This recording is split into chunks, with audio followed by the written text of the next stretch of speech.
Happy Sauce! Hello everybody and welcome to the very first episode of Hobby Sauce. My name's Matt, this is my lovely wife Breanna, and we're going to be bringing you a 1,000 point Kings of War battle report today. I'm going to be bringing the Varangur, my wife is going to be bringing the Goblins. Tell us what you think about that Goblin list, Breanna. It's fun, goblins are goofy, goblins are silly, and it's perfect for me. Well, there we go. We don't want to waste too much time, so let's go ahead and start getting into the lists and then into deployment. Alright, starting out with Breanna's Goblin list, the Goblins have brought 3 regiments of rabble. Don't mind the bows, those aren't bows, those are whacking sticks, don't you know? Apologies for one of these troops not being fully painted. We are still getting the Goblin army together, but at least there is paint on everything. We have 2 units of trolls. One of those trolls is naked. The other horde of trolls has the Staying Stone, a new item in 2018. The gray trolls are the ones that hold this, and that gives them +1 nerve, which should help those trolls hold on a little bit longer. We've also brought a war trombone to blast the Varangur to pieces. A troop of Fleabag Rider Sniffs is coming, accompanied by their Bigot. The Bigot is mounted on a Fleabag and holds the Diadem of Dragonkind. We also have a Flagot. That's the one with the big flag, don't you know? And finally, a Wiz. That Wiz is the unit's leader. His name is One Tooth, and he is accompanied with Blood Boil. It's known that many goblins don't live very long, and One Tooth is a rather inspiring individual because he has lived to only have 1 tooth, hence the name. Alright, the Varangur are being played by me today. We don't have nearly the numbers, but we have the strength that the goblins don't. We're starting out with a horde of Bloodsworn with no magical items. We'll move into a regiment of Sons of Korgan. They house Mekwar's Potion of the Caterpillar. We have a horde of Fallen. These are the new Fallen, without Pathfinder. We have a Devourer. We gave it the Breath Attack so that it can roast some goblins. And there are many goblins to roast. Lastly, we're bringing a Scald on a mount, and that Scald has the Loot of Insatiable Darkness.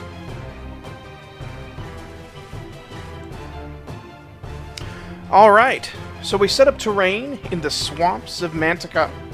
You can see here there's a forest that we're counting as rough terrain in the middle. There are 2 hills that are height 2 hills. There's a lake on the right that we're counting as a height 0 rough terrain. And then there are 3 rocks that we're counting as height 3 impassable. We placed objective markers as follows. 1 is obscured by the rock behind it. The other 6 are visible. We did roll for all 7 objective markers here. And then afterwards, we deployed like so. Breanna, the Goblins, won their table side and chose the hill in the deployment area. And the Varangur myself set up on the opposing end. Turn 1, Varangur win the roll-off and start pushing forward. Completely out of range, we just push towards the edge. At this point, we are in range of the Sniffs to the left with the Knights, Mounted Sons. However, the Mounted Sons are not particularly concerned about the Sniffs as they do not have Pathfinder, and the forest is rough terrain. They'll be hitting on 6s and then half that again. The others are out of range of any sort of charge. The Fallen have set up a charge. They are within 16 inches of the rabble to the left, but they would have the only charge. Of course, the Knights, the Mounted Sons, can also charge the rabble on the left. Alright, we move to Goblin. Turn 2 as there's no shooting from the Varangur. The Goblins mainly choose just to hold on that hill waiting for the Varangur advance. However, Sniffs do move to the right out of the arc of the mounted sons and set up to begin to encircle and surround the Varangur. Shooting occurs. The Sniffs and the Bigot with the Sniffs both shoot into the mounted sons, and One Tooth up on the hill, the Wiz, shoots into the Varangur's Scald. One Tooth manages to deal 3 wounds to the Scald out of 3 lightning bolts. He wanted to show off a bit, and the Bigots and the Sniffs failed to wound at all. Rolling for route checks. Fortunately, Breanna rolled a 3 against the Scald, and the Scald held. Of course, the mounted sons were not wounded, so no route roll was rolled. Moving into turn 2 for the Varangur, we just advance some. The Fallen move up, hoping for a flank charge in the next turn, and wanting to put some pressure on a very well-concealed Goblin battle group. The Knights just move up ever so slightly, and pivot a little bit to set up for some a more open charge. We have left our flank open to the Sniffs in the left. However, again, they'd be charging through rough terrain, so they would only get 7 attacks, hitting on 6s and then needing 5s. I wasn't particularly concerned about it. If anything, we're probably going to be charging into Rabble next turn, and I don't think we need the additional Thunderous Charge from that, if the Sniffs even manage to wound the Knights at all. The Varangur Devourer is in range of the Rabble and shoots in. The Scald attempts to Bane Chant, however fails. The Devourer shoots the Breath attack and ends up dealing 3 wounds to the Rabble on the right. However, I only roll a 5 and fail to rout, so those Rabble will stay for later turns. I pass the turn to the Goblins.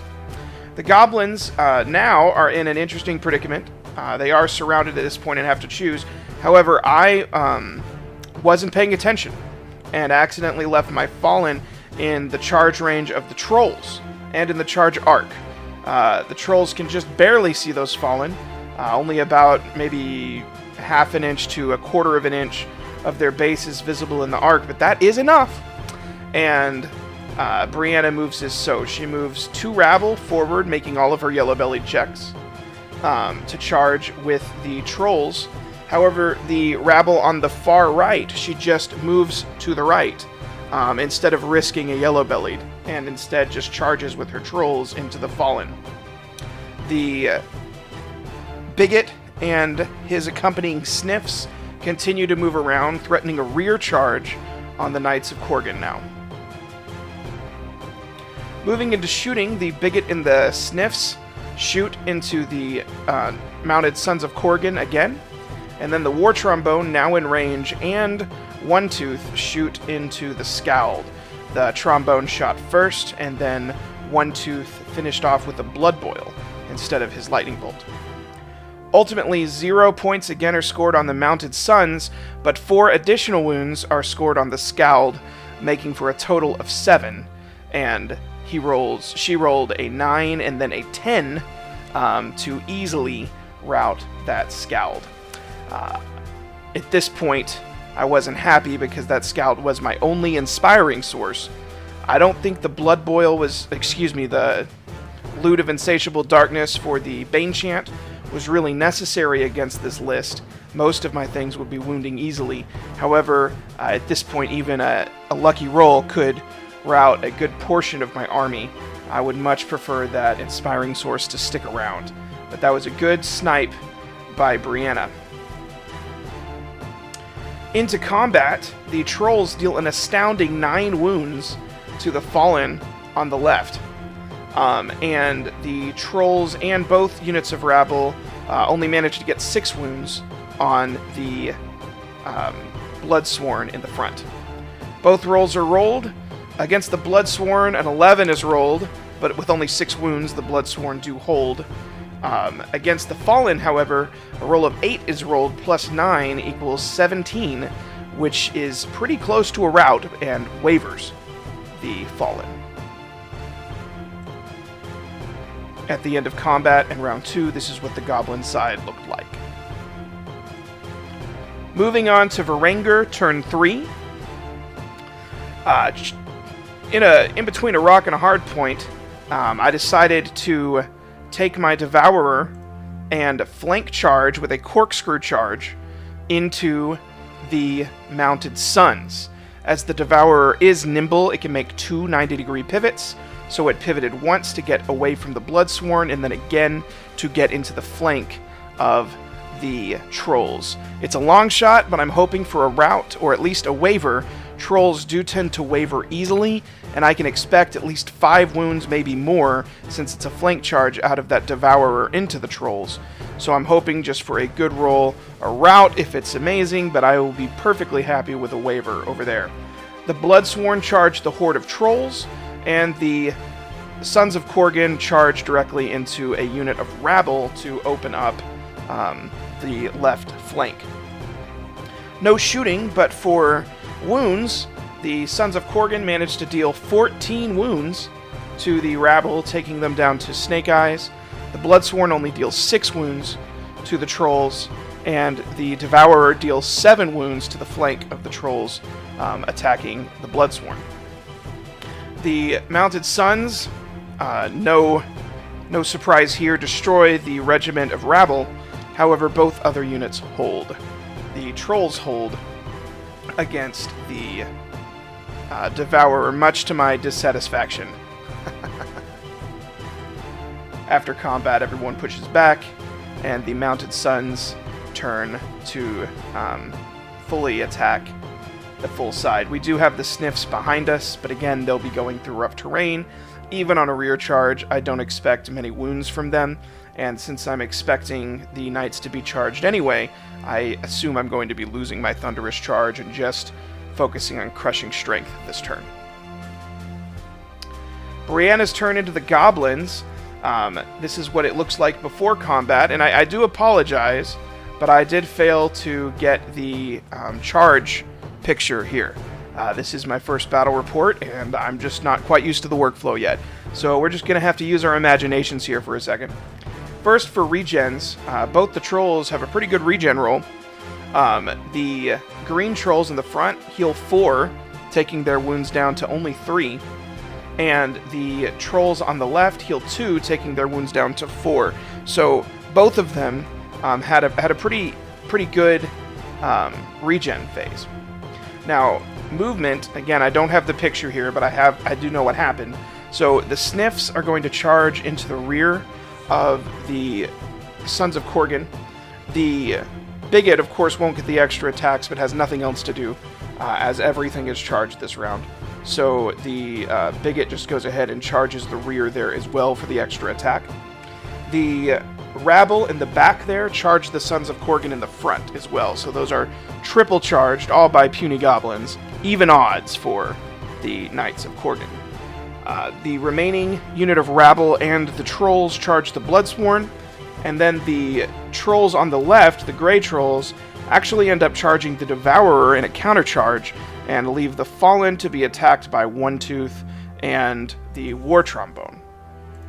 Into the shooting phase again, the War Trombone fires first, and then One Tooth responds with a Blood Boil. They deal 7 additional wounds to the Fallen, bringing them up to a total of 16, and the Fallen are routed with a roll of 5, and no inspiring source. I will not get to use the Fallen this game. They are chumps. Moving into combat rolls, the Trolls end up dealing 12 wounds to the Devourer and eat it on the left flank. The Trolls and the Rabble end up dealing 7 wounds, added to 6. It's for a total of 13. And even with a triple charge against them, the Sons of Korgan, at this point perhaps immortal, have not taken a single wound. Again, the Devourer is busted with a roll of 22, and the Bloodsworn hold. Although they have 13 wounds, she only rolls a 7, which is under their waiver value. The the trolls reform to face the flank of the Bloodsworn.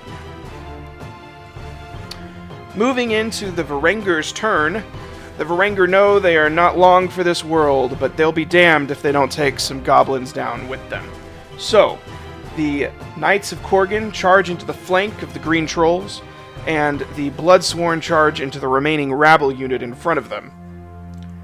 The Knights of Korgan, unsurprisingly, deal an astounding amount of wounds, 25 wounds, and the Bloodsworn deal another 11 wounds to the unit of rabble, bringing them up to a total of 14.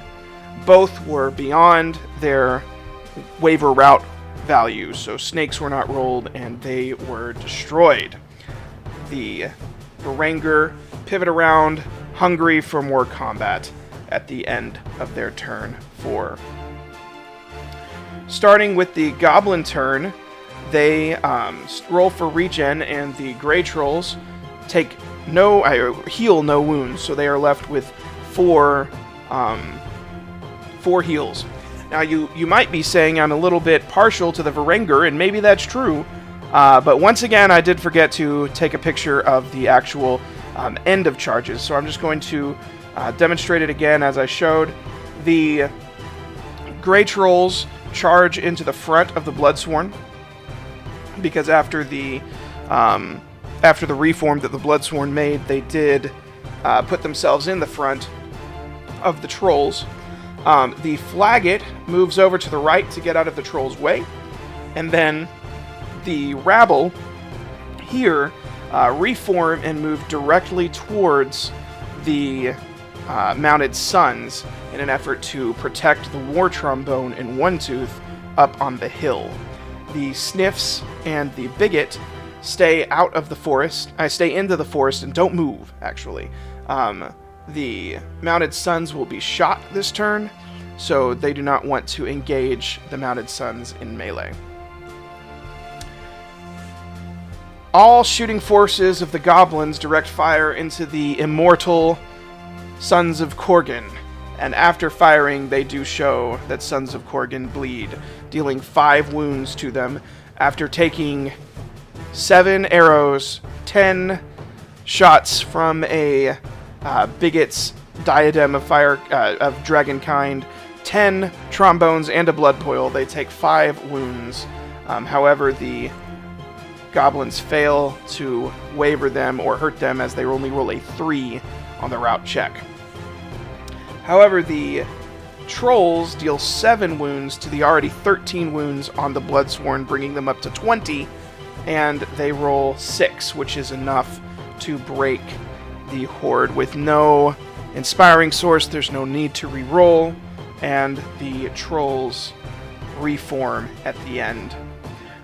The Mounted Sons are now facing a unit of Rabble, a Flagot, Trolls, and the entire firing force that One Tooth commands. No one's accused them of being cowards, though, and although they know that they will soon be with Korgan, should I say, they still have an ever-burning hatred for the Trolls in front of them. Wanting to avenge their fallen brothers, they charge headfirst into the Trolls and deal 11 wounds to them. Of course, 4 were already there, so 15 wounds were dealt to the Trolls, and with a roll of 7, we break the Trolls. The Knights reform, facing the rest of the Goblin forces. At the beginning of Breanna's turn 5, the Goblin turn 5, they realized that with only 1 troop remaining and with only 1 turn left in the game, resources must be obtained.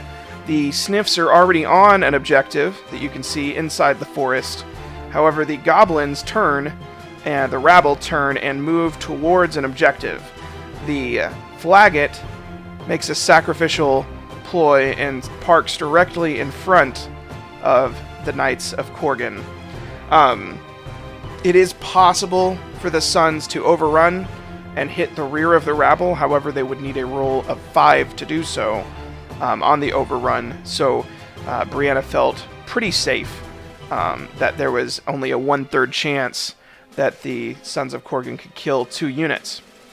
Opening fire with the Sniffs and the Bigot and the War Trombone and lastly Blood Boil, they managed to deal 12 wounds to the Knights this turn and roll a 3.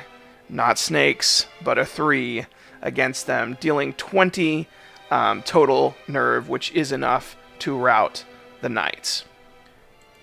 At the end, the lonely Flagot, knowing that he could have died, quietly pisses his pants. And thanks God he's alive. One Tooth sits up on his hill and looks at the bloodshed and mocks the Varangur. All right, so that was a pretty devastating loss for the Varangur. Pretty serious win for the Goblins. You have literally tabled me, Breanna. Tell me about what you think about your victory. What do you think was the moment where you knew you were going to win? When his big giant little horde. The Bloodsworn? Yeah, when they were like gone. Yeah, that was a sad day. They took a beating though. They took what all did they take? They took a quite a few. My goblin. Yeah, they took a trombone to the face, and then they took 2 trolls to the face. Yeah, they took a beating, and they killed some things before they went down. But yeah, that was pretty devastating. I felt immediately completely surrounded by the goblins. I know goblins really excel at this point total, and yeah, I found that was definitely the case today. I had 5 drops to your 8? 9. Let's see, a lot. Yes. A lot. Yeah, the second my Scowl died on turn 2 and almost on turn 1, I knew I was going to be in for a beating. I don't think I really needed the Bane chant that was on him, but the fact that I didn't have any inspiring after that really could have helped me on one of those lucky rolls where you knocked out my Fallen. You know, it was just really devastating. Even 1 trombone, even nerfed as it is, and with the Blood Boil, that's just, it's a lot. It was a surprise. Yeah. I did not know it worked that well. Well, anyway, this has been another episode, or the first episode, I guess, of Hobby Sauce. More to come. You might see a little bit more of my lovely wife. She's graced me by helping me today. I hope to get some more friends on here as well. But for now, just be sure to like and subscribe, and keep it saucy, okay? Hobby Sauce.